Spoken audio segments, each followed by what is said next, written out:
Jamani, tutumie nafasi yetu kumtangaza Yesu kwa nguvu sana, na huku tukiheshimiana sisi wenyewe.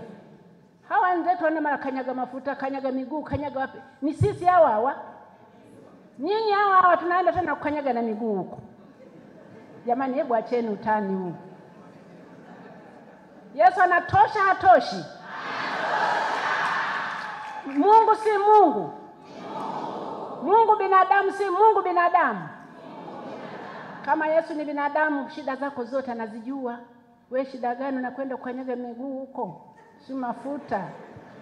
Kwa ndugu zangu, mimi nasema asante Baba kwanza kwa somo tulilopata katika Injili ya Biblia ile ya kule, nayo ilikuwa ni somo kubwa kabisa. Nilifurahi pale tulipokutana na watu wote wa dunia nzima wako pale, na madhambi yetu tumeyabandika pale. Basi na hakika kila mmoja alitafakari kuona yeye hayumo humu. Kwa hiyo jamani, Yesu ametupa na huruma pia. Kwa hiyo tuendelee kutubu, tuendelee kumtangaza, tuendelee kumsifu, tuendelee kuishi. Tumsifu Yesu Kristo.